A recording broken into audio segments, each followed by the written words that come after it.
하나님의 말씀 신명기 8장 1절에서 10절 말씀입니다.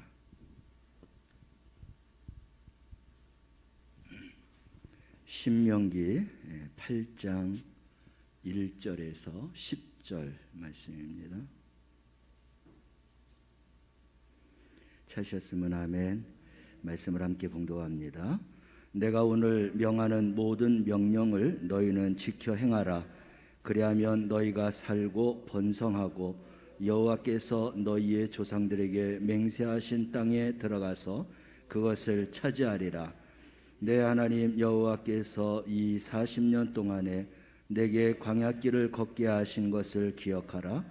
이는 너를 낮추시며 너를 시험하사 내 마음이 어떠한지 그 명령을 지키는지 지키지 않는지 알려 하심이라. 너를 낮추시며 너를 줄이게 하시며 또 너도 알지 못하며 내 조상들도 알지 못하던 만나를 내게 먹이신 것은 사람이 떡으로만 사는 것이 아니요 여호와의 입에서 나오는 모든 말씀으로 사는 줄을 내가 알게 하려 하심이니라. 이 40년 동안에 내 의복이 헤어지지 아니하였고 너는 사람이 그 아들을 징계함 같이 내 하나님 여호와께서 너를 징계하시는 줄 마음에 생각하고 내 하나님 여호와의 명령을 지켜 그의 길을 따라가며 그를 경외할지니라. 내 하나님 여호와께서 너를 아름다운 땅에 이르게 하시나니 그곳은 골짜기든지 산지든지 시내와 분천과 샘이 흐르고 밀과 보리의 소산지요 포도와 무화과와 석류와 감람나무와 꿀의 소산지라. 내가 먹을 것에 모자람이 없고 내게 아무 부족함이 없는 땅이며 그 땅의 돌은 철이요 산에서는 동을 캘 것이라. 내가 먹어서 배부르게 내 하나님 여호와께서 옥토를 내게 주셨으므로 말미암아 그를 찬송하리라.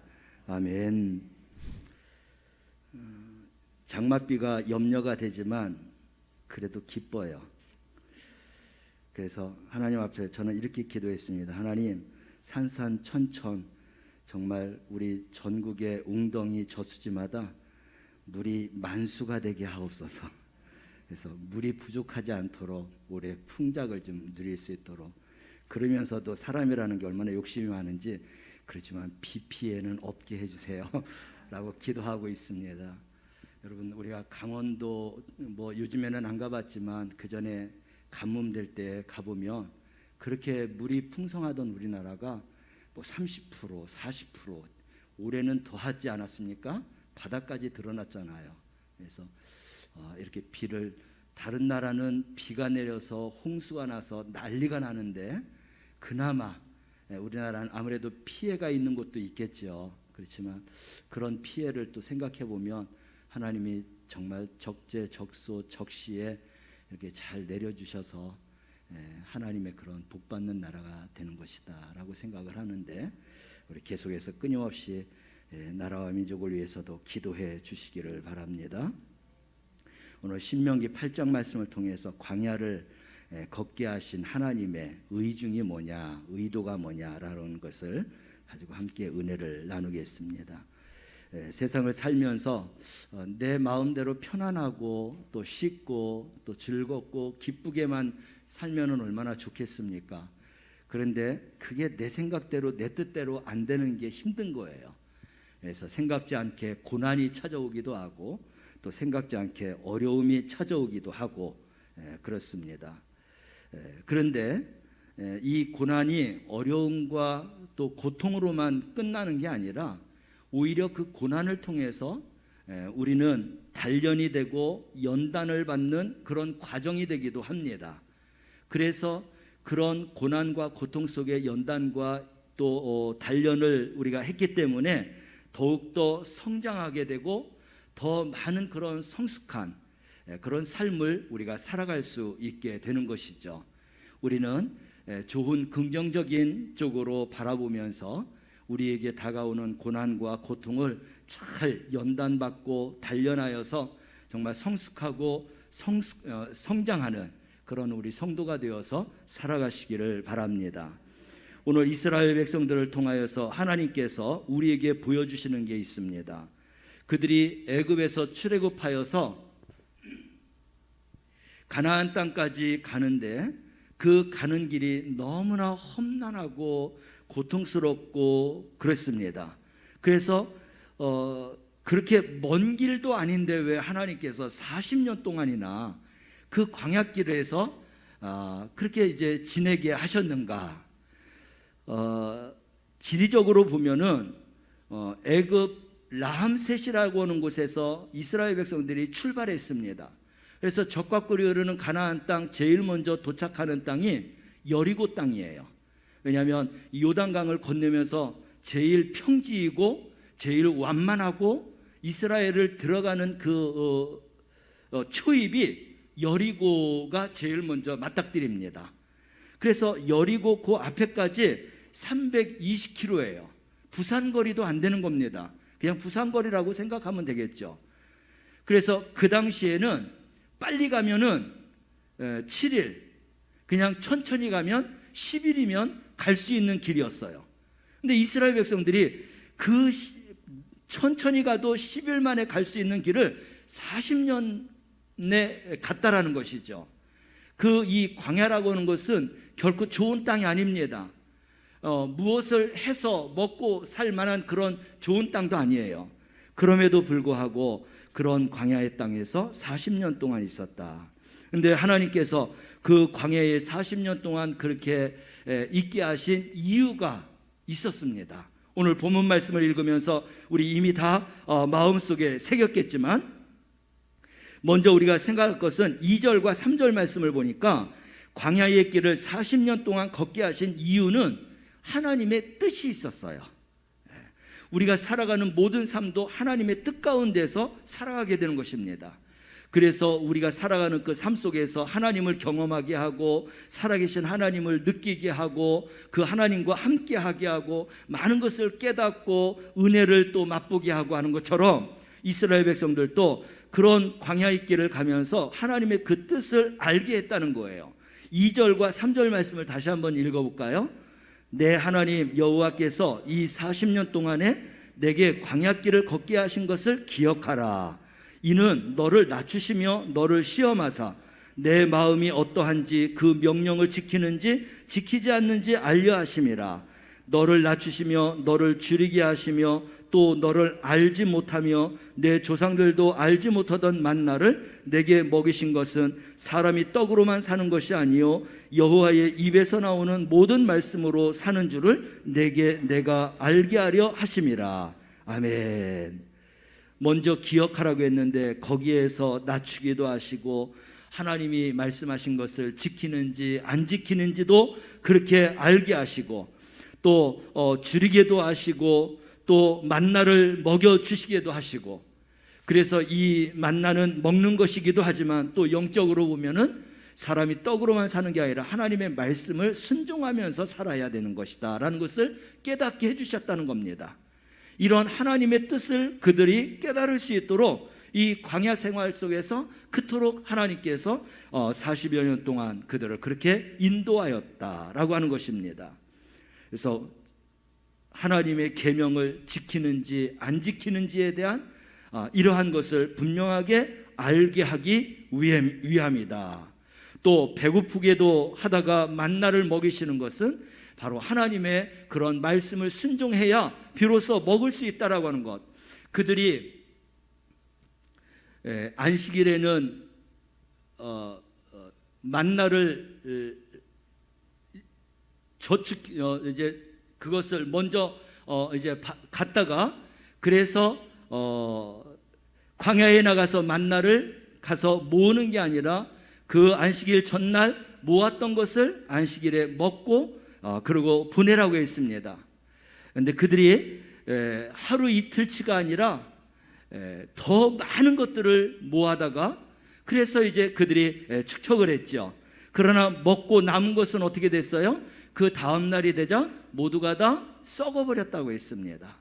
그래서 하나님의 말씀 오직 이제 안식일의 것만 이렇게 이틀분만 그렇게 이제 모으라고 했던 것을 그들의 생각대로 많이 모았다가 다 필요 없게 되고 썩게 됐다라는 것이죠.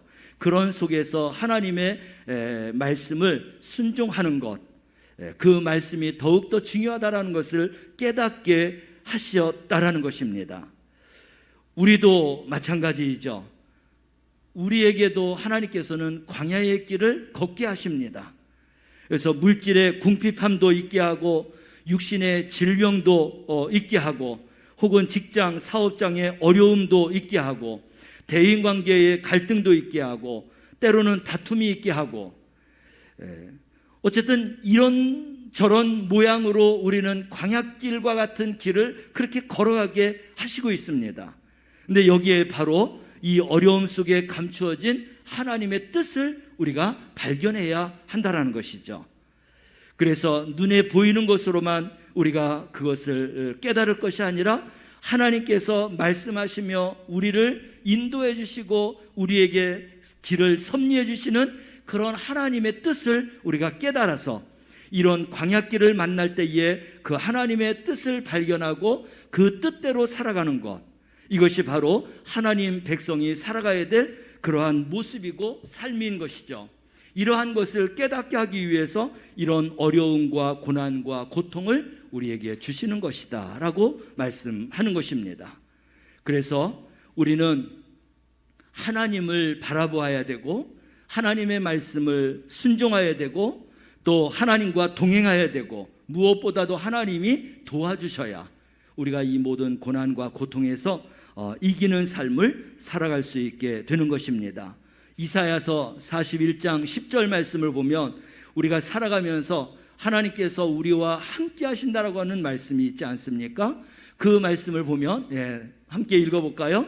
두려워하지 말라, 내가 너와 함께함이니라. 놀라지 말라, 나는 내 하나님이 됨이니라. 내가 너를 굳세게 하리라. 참으로 너를 도와주리라. 참으로 나의 의로운 오른손으로 너를 붙들리라. 아멘. 이거는 한순간뿐만 아니라 또 우리의 살아가는 일생 동안에 하나님께서 우리와 함께 하시겠다라는 것입니다. 그래서 우리와 함께 하시는 임마누엘의 하나님과 동행할 때 우리는 가장 복된 자가 될 것이며 우리의 인생길은 우리 하나님께서 우리에게 선하고 또 바른 길로, 복된 길로, 영생의 길로 인도해 주실 줄로 믿습니다. 이제 우리가 광야길을 만나서 어려움과 고난과 고통이 다가온다 할지라도 오늘 말씀하신 대로 우리와 함께 해주신다고 했어요. 그리고 우리를 굳세게 해주신다고 했습니다. 도와주신다고 했어요. 우리를 붙잡아 주신다고 했습니다. 이것이 우리에게 광야길을 걷게 하신 하나님의 뜻이에요. 그러므로 이 말씀을 붙들고 살아가는 자들마다 하나님의 그런 뜻 안에서 우리가 바른 길로, 진리의 길로 걸어가게 될 줄로 믿습니다. 이런 우리 성도들이 되시기를 주님의 이름으로 축원합니다.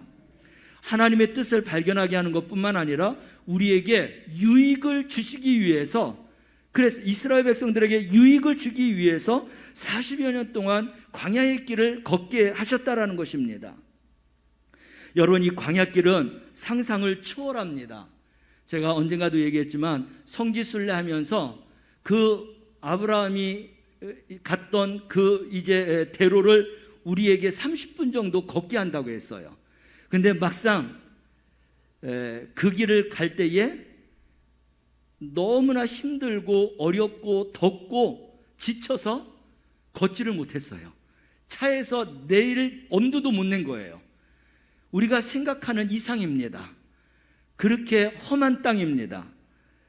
그런 땅들을 이스라엘 백성들이 40여 년 동안 그렇게 그 땅에서 유린하고 하나님께서 그렇게 인도하셨다는 거예요. 그래서 상상을 초월하는 어려운 그런 황무지와 같은 땅이다라고 하는 것을 우리가 기억해야 합니다. 그런 곳에서 마실 것도 없고 먹을 것도 없고 구하기도 어렵고 낮에는 더위 때문에 밤에는 추위 때문에 견딜 수 없는 그러한 땅입니다. 그래서 오죽하면 하나님께서 밤에는 이스라엘 백성들에게 무엇으로 그들을 춥지 않도록 했어요? 불기둥으로. 낮에는 일사병이나 열사병에 걸리기 쉬우니까 어떻게 하셨어요? 하늘을 구름으로 가려갖고, 그래서 그들을 살린 거 아니에요. 40여 년 동안. 그럼에도 불구하고 하나님께서 사랑하는 자기 백성들이 어렵고 또 힘든 이 광야길을 걷게 하셨다는 겁니다. 그러면서 그 어려운 땅에서 하나님은 그들을 만나 주셨어요. 또 하나님만 믿게 했습니다. 하나님을 의지하지 않으면, 하나님 말씀을 듣지 않으면 우리가 먹고 살지도 못하고 한시도 살 수 없다라는 것을 깨닫게 했습니다. 그 어려운 가운데, 편안할 때보다도 어려울 때 하나님 앞에 우리가 더 매달리는 것처럼 그들은 하나님 앞에 자기들의 모든 삶을 드리지 않으면 광야 땅에서 죽을 수밖에 없는 그러한 처지에 있기에 하나님만 바라보게 했습니다. 그래서 오직 그 광야길을 걸어가면서 하나님을 바라보면서 그들이 하나님만이 우리의 진정한 유익자가 된다는 것을 깨닫게 해주셨다는 것이죠. 여러분, 우리가 어려울수록 하나님을 찾게 되고 배부를수록 하나님을 잊어버리게 됩니다. 그렇지 않은 분들도 있겠지만 대부분 많은 사람들이 그런 경우가 참으로 많습니다. 그래서 우리가 하나님의 말씀을 늘 붙잡고 살아야 돼요. 내가 어느 선에 서 있는지, 내가 바른 믿음으로 지금 살고 있는지. 잠언 30장 9절 말씀을 볼까요? 하나님을 잊어버리는 경우에 대해서 솔로몬이 말하고 있죠. 함께 읽습니다. 혹 내가 배불러서 하나님을 모른다, 여호와가 누구냐 할까 하오며, 혹 내가 가난하여 도둑질하고 내 하나님 이름을 욕되게 할까 두려워함이니이다. 아멘. 배불러도 하나님을 모른다고 하고 가난해도 하나님을 욕할 수 있기 때문에 항상 하나님을 바라보겠다라고 하는 것이죠. 사람은 그래서 가난하고 힘들수록 더욱더 하나님을 바라고 또 하나님과 함께하는 그러한 믿음의 삶을 살아가야 하는 것입니다. 광야의 그 이스라엘 백성들도 마찬가지죠. 먹을 양식도 없다고 했었습니다. 마실 물도 없다고 했어요. 낮에는 더워서 힘들고 밤에는 추워서 힘들고 견디기 어려운 이 광야길, 그 길을 또 걸어야 되고 하나님의 도움 없이는 한 발짝도 나갈 수 없는 그러한 이제 상황에 있었습니다. 이런 과정에서 그들은 누구만 바라봐야 되냐면 하나님만 바라봐야 됐고 하나님만 의지해야 됐던 것이죠. 그래서 하나님이 우리를 먹이시는구나, 우리를 살리시는구나, 그리고 우리를 인도하시는구나, 이거를 분명하게 그들이 깨달았다라는 것입니다. 광야길 때문에 하나님이 그렇게 자기들을 인도하고 먹이시고 또 지켜주신다라고 하는 것을 그들이 깨닫게 되었다라고 했습니다. 그러기에 하나님을 찾게 되었고 하나님을 더욱더 믿는 자들이 되게 되었다라고 했습니다. 특별히 시편 119편 67절과 71절 말씀을 보면 시인이 고백하는 고백이 있는데 함께 읽어볼까요? 고난당하기 전에는 내가 그릇 행하였더니 이제는 주의 말씀을 지키나이다. 고난당하는 것이 내게 유익이라. 이로 말미암아 내가 주의 율례를 배우게 되었나이다. 아멘. 이렇게 고난당하는 것 때문에 오히려 주님의 말씀을 붙들고 지키게 되었다. 고난당하는 것 때문에 내가 율례를 배우게 되었다. 이런 유익을 우리가 가져온다는 것이죠. 그러므로 우리에게 광야길과 같은 이런 험한 길을 만날 때 우리가 하나님의 말씀을 통하여서 하나님의 말씀을 더욱더 지키며 율례를 따라서 또 배우게 되는 이러한 은혜로운 우리 성도들이 되어 살아갈 수 있기를 바랍니다. 5절과 6절 말씀을 보면 광야길을 걷게 하신 것은 하나님께서 이스라엘 백성들을 훈련하기 위해서라고 말씀하고 있습니다. 5절 6절 함께 읽습니다. 너는 사람이 그 아들을 징계함 같이 내 하나님 여호와께서 너를 징계하시는 줄을 마음에 생각하고 내 하나님 여호와의 명령을 지켜 그의 길을 따라가며 그를 경외할지니라. 아멘. 하나님 없이는 살 수 없다. 하나님만 바라보고 하나님만 의지하겠다고 했습니다. 이러한 것들을 계속해서 40년 동안 훈련받다가 보니까 그 훈련이 몸에 완전히 밴 것이죠. 이스라엘 백성들이 그래서 하나님의 말씀 없이는 살 수 없다라고 하는 이러한 이제 믿음의 사람으로 완전히 바뀌어지게 된 것입니다. 그래서 이 광야길은 그들에게 이런 믿음의 훈련을 시키기 위해서 하나님께서 40년 동안 광야에서 그렇게 유린하도록 했다. 애굽에 내려가서 400년 동안 사는 동안에 애굽의 문화에 젖었습니다. 애굽의 우상에 젖었어요. 그래서 그들이 하나님의 백성이라고 하지만 말만 하나님의 백성이었지 하나님에 대해서 그들이 잘 모르고 있었습니다. 그렇지만 광야에서 이런 길을 걸어가며 하나님의 그런 역사를 바라보며 이제는 그들이 우리가 진정 하나님의 백성이고 하나님을 바라보아야 하나님을 의지해야 하나님의 말씀을 우리가 순종해야 우리가 살 수 있다라는 것을 그들이 깨닫게 되었다라는 것이죠. 이런 생각의 전환을 이 광야길을 걸어가면서 이스라엘 백성들을 완전하게 그렇게 바꾸어 놓으신 것입니다. 그래서 애굽에서 400년 동안 머무르면서 노예 근성으로 체질화된 일, 우상의 문화에 완전히 찌들어 있는 이러한 삶, 이러한 모든 삶이 광야길을 걸으면서 하나님의 그런 훈련을 받으면서 그들이 완전히 바뀌게 되었던 것이죠. 이제는 하나님의 백성이라고 하는 그런 이름으로 하나님 앞에 믿음으로 나아갈 수 있게 됐던 것입니다. 40년 후에 그들이 바뀌게 된 그런 모습을 보면은 우리가 깜짝 놀랄 만큼 그렇게 바뀌어져 있습니다. 애굽을 떠날 때 이스라엘 백성들은 홍해 앞에서 아우성을 쳤지요. 모세에게 불만과 불평을 하고 모세를 심지어는 죽이려고까지도 했었죠. 그래서 매장지가 없어서 우리를 이끌어서 여기까지 와서 우리를 죽게 하느냐라고 그렇게 모세를 원망했습니다. 이러한 백성들이 광야길에서 40년 동안 하나님 앞에 훈련받으면서 어떻게 달라졌느냐, 우리가 말씀은 읽지 못하겠지만 여호수아 3장 말씀을 가보면 홍해는 모세의 기도와 모세의 지팡이를 통해서 홍해가 갈라져서 그래서 이스라엘 백성들이 육지와 같이 홍해를 건넜습니다. 그런데 이제 느보산 앞에서 여리고로 향하는 이 요단강은 어떻게 건넜죠? 그들의 제사장과 법궤를 앞세워서 요단강이 갈라짐으로 그 땅을 걸어가게 되었던 것입니다. 이스라엘 백성들의 믿음과 신앙, 하나님에 대한 말씀에 대해서 순종을 통해서 요단강이 갈라지고 그래서 적과 꿀이 흐르는 가나안 땅에 들어갈 수 있게 되었다는 거예요. 이토록 이들의 믿음과 신앙이 그렇게 바뀌어졌습니다. 들어가자마자 우리가 제일 먼저 성이 있었죠. 여리고 성입니다. 여리고 땅으로 들어갔기 때문에 여리고 성이에요. 정말 이 성은 무너질 수 없는 그런 초롱벽의 성입니다.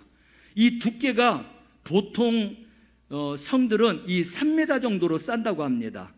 3m로 이렇게 해서 싸는데 이 여리고성 그 벽의 두께는 6m라고 해요. 그래서 어떤 것으로도 무너뜨릴 수 없다라는 거예요. 근데 그들이 하나님의 말씀에 그들이 순종하지 않았습니까? 나가서 싸우는 것도 아니고 활을 쏘는 것도 아니고 불로 싸우는 것도 아니고 좋은 무기를 가지고 싸운 것도 아닙니다. 하나님께서는 하루에 한 바퀴씩 이래는 7바퀴 돌고 외치라고 했어요. 하나님의 말씀에 그 명령에 순종하는 것 외에는 없었습니다. 근데 그 순종함으로 인하여서 어떻게 했어요? 하나님께서 여리고성을 무너뜨렸다는 것이죠. 이토록 이스라엘 백성들이 완전히 변화되었어요. 어디에서요?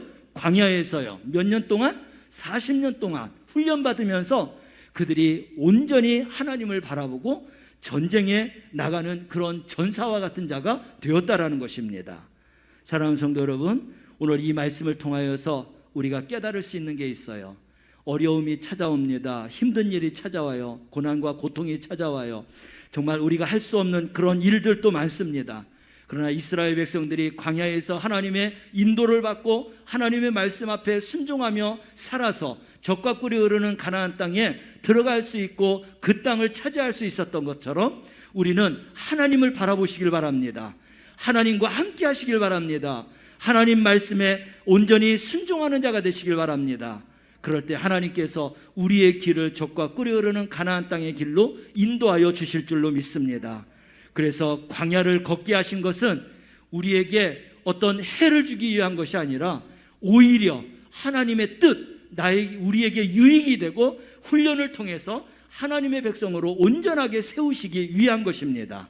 그러므로 오늘 이 말씀이 이스라엘 백성들의 말씀이 되기도 하지만 또 즉 믿음 안에서 바로 우리의 말씀, 나의 말씀, 내 인생의 말씀이 되어서 정말 천국에 이를 때까지 하나님 앞에 하나님의 말씀으로 인도받아서 우리 모두가 다 천국 백성 될 수 있는 그러한 축복된 성도들이 되시기를 주님의 이름으로 축원합니다.